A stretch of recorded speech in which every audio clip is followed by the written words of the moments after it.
Para sa Counsel for the Defense, Mr. Presiding Officer. Even before their mini trial, Your Honor, the committee headed by Representative Joel Chua began investigating the Vice President and her people. Even when Attorney Zuleika Lopez was being interviewed by the House Committee of Quadcom Committee, Your Honor, even if she was answering the questions faithfully and to the best of her ability, she was cited in contempt, detained. Her lawyer was not allowed. Her lawyer was not allowed to be with her when they were trying to detain her in the women's correctional facility, Your Honor. Kung may masasabing lehitimong dahilan para magbanta? Your Honor, that is not the point. No.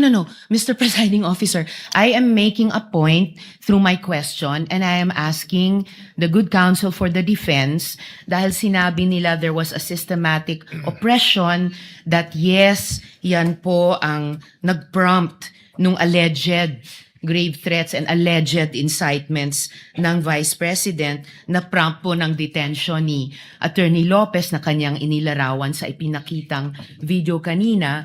Kaya itinatanong ko kung yan ba ang posisyon ng depensa na pwedeng okay lang or pwedeng tanggapin ang grave threats kung may masasabing lehitimong dahilan para magbanta. Yes, Your Honor. Before counsel Yes, for Mr. Presiding responded answers, although he already answered in the affirmative, No, Your Honor. I was just referring to before. we'd like to remind the senator judges to be cautious in making counsels for either party make conclusions of law and fact. Instead of presenting evidence through a witness they will present, or through direct, cross, redirect, or recross. Because if he answers Senator Judge Ontiveros, that would effectively place on record a conclusion of fact and law, not drawn from a witness, which they can very well do so during their closing remarks. And when I allow him to speak by way of repartee to the peroration yesterday and discussion yesterday by counsel for the prosecution. But other than that, as agreed with some of the senator judges, we would try to limit the answers of the counsels for the parties. With your indulgence, Senator Judge Ontiveros, please. I submit, Mr. Presiding Thank you, Officer, may I just in closing make of record that I also appreciated and also submitted to the ruling of the Presiding Officer yesterday. Alright mga kababayan, so gawa natin ng reaction video and also magbigay din tayo ng ating personal opinion or analysis dito po sa ating napanood na impeachment trial kanina. At isa nga po sa naging usap-usapan dito is yung pagtatanong na naman ni Risa Hontiveros sa defense panel tungkol sa depensa nila sa issue ng umano'y pagbabantan ni VP Sara Duterte dito nga po kay PBBM at kay First Lady at sa dating House Speaker Martin Romualdez, no? So after nga ng tanong na yan ni Risa Hontiveros ay namagitan itong si presiding officer ng impeachment court na si Chis Escudero at ipinaalala niya na dapat mag-ingat yung ating mga senator judges sa pagtatanong na alam niyo yun na maaaring humantong agad sa legal na konklusyon dahil ang layunin sana kasi mga kababayan is yung mailahad muna ang ebidensya at testimonya ng mga saksi. So tinanggap naman ni Risa Hontiveros yung ruling bagamat sinabi niyang nung mga nakarang impeachment trials nga ay mas naging maluwag daw yung pagtatanong ng mga senator judges para sa paglilinaw. So eto nga mga kababayan, syempre nangyari na yan nung mga nakaraang impeachment trials. So may mga natutunan na yung mga natin dyan, mga senador natin dyan, yung mga pagkakamali ng mga nakaraan ay hindi na dapat natin na ulitin, no? Kaya nga sinabi nga dito mga kababayan ni Chis Escudero na maging maingat yung ating mga senator judges sa pagtatanong para hindi tayo humantong doon sa legal na conclusion agad. Dahil syempre yung pinakalayunin kasi natin dito is mailahad lahat ng ebidensya ng gusto magbigay ng testimonya, yung ebidensya at testimonya ng mga saksi. Sa kabilang banda kasi itong si Senate President at Presiding Officer na si Chis Escudero ay may mga tungkulin yan na tiyaking hindi lumalampas ang mga tanong sa itinakdang proseso, no?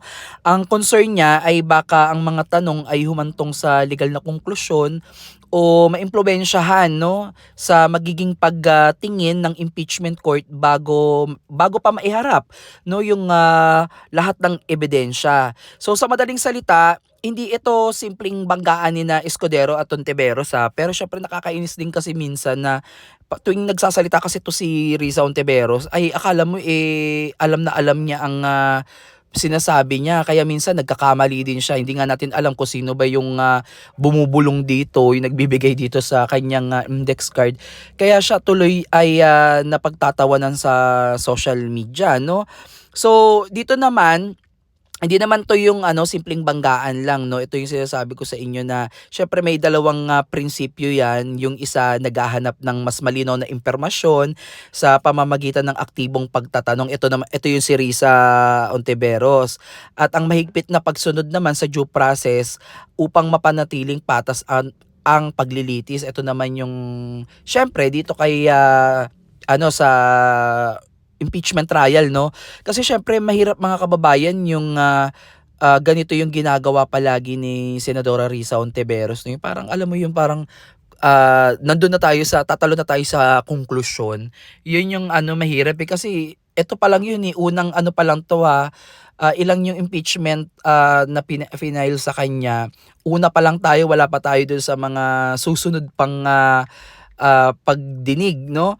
Kasi kahapon mga kababayan na na din to si Riza Ontiveros ni Chis Escudero Kumbaga nasomplak na din siya pati nitong si Senadora Pia Cayetano hindi pa nagtanda So ewan ko ba dito kay kay Riza Ontiveros, parang alam mo yung ito parang based on my experience lang, para siyang classmate ko noon nung nag-aaral ako na during recitation, parang gusto niya taas siya ng taas ng kamay, recite siya ng recite, pero wala namang dulot. Alam niyo yun, parang wala lang, mema lang para masabing active lang siya, ganun. Hindi niya pinag-iisipan yung kanyang sinasabi or sasabihin. Although siguro ito talaga yung niya, syempre respetuhin natin na yan siguro yung gusto niyang tanungin kasi bawat senator judges naman may karapatan namang magtanong ng naaayon sa kanilang kagustuhan. Pero syempre sa kabilang banda may kailangan pa rin talaga silang sundin na procedure, tamang procedure upang mabigyan ng kredibilidad itong ginagawang impeachment mga kababayan kay impeachment trial laban kay VP Sara Duterte. So para sa akin yung opinion ko dito, okay lang naman na mas maging aktibo yung mga senator judges sa kanilang pagtatanong. Syempre mas maraming issue ang agad na nalilinaw Pero ang panganib naman dito, baka magmukha namang may kinikilingan ang hukuman. Parang ganyan kasi yung mangyayari. Tapos kung mas mahigpit naman ang control ng presiding officer, mas protektado ang due process. Pero maaaring tignan ng ilan na masyadong nililimitahan yung kanilang kakayanan bilang isang senator judges na magsiyasat. So kinakailangan talaga dito ng checks and balances kahit sa loob mismo ng impeachment court. May nagtatanong, may nag-o-object, at may presiding officer na nagbibigay ng pinal na decision sa proseso. Kaya ito yung mga nakikita natin at naririnig natin kanina, kahapon, na nag-o-object yung defense counsel ni VP Sara Duterte, tapos itong prosecutor. So maririnig yung object, manifestation, yung mga ganyang word. Sa huli, ito ang tunay na sinusubaybayan ng publiko. Hindi lang yung kung sino ang mananalo sa impeachment, kundi kung magiging patas, maayos at naaayon sa due process ang buong paglilitis.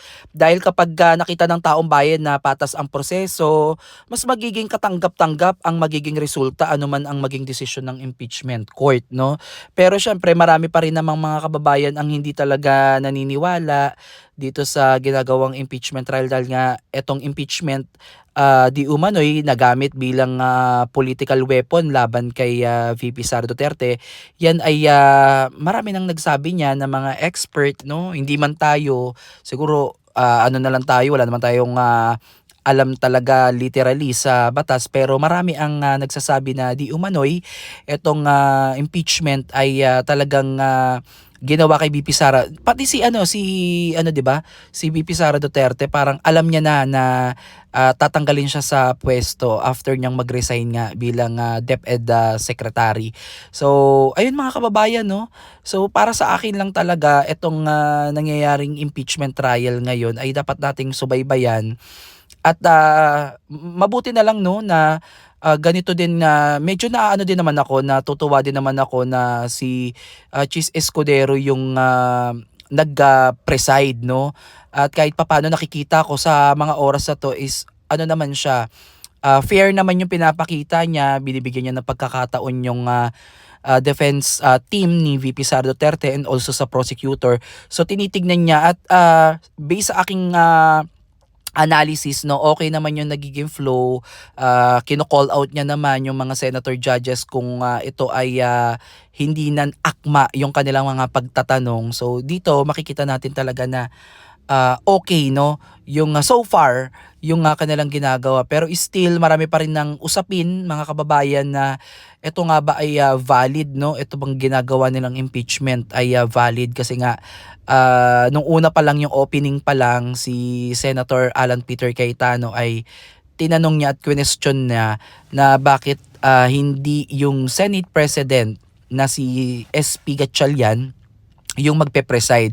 Samantalang yung power na yun is for talaga Senate President. So ayun, nag-ano sila ng iba na magpe-preside, yun nga si Chis Escudero, which is abogado naman, at makikita naman talaga natin na alam niya yung ginagawa niya, alam niya kung paano the way na magsalita, alam niya kung kailan siya papasok, kailan siya magsasalita, at kailan siya magro-rule, no.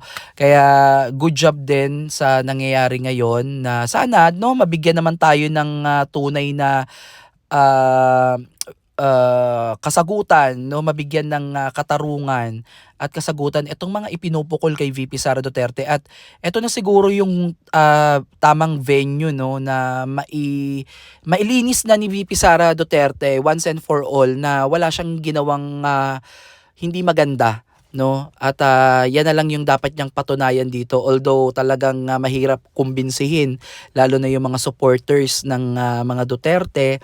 And even us, no, syempre may pag-aalinlangan pa rin tayo na baka after all this wala din patutunguhan. So tanging ang 'di ba, sabi nga nila numbers game nga daw to. So let's see, no, kung ano yung mga mangyayari kasi napakaraming kaganapan mga kababayan, no. Nung nakaraan na huli naman o sumuko na itong si Senator Marcoleta. Siya yung personal na pumunta sa Sandigang Bayan eh. So hindi natin alam kung ano yung mga susunod na mangyayari. So kung ano yung comment yung mga kababayan dito sa aking analyzation, opinion ko dito sa ginawa ni Senadora Risa Hontiveros. So para sa akin, no, minsan mag-isip muna ng doble-doble bago sumabak sa mga ganitong tanong kasi pati yung abogado na napapangisi, napapatawa. At ayun na lang, siguro na lang siya, makinig na lang muna, tapos piliin ng maayos yung kanyang mga itatanong. Hindi naman bawal magtanong actually. Pero piliin mo na hindi ka lalampas doon sa limit, no, kung saan parang magbibigay ka na ng konklusyon. So again, maraming salamat mga kababayan, and please comment down below kung ano yung komento nyo dito sa ating naging reaction video.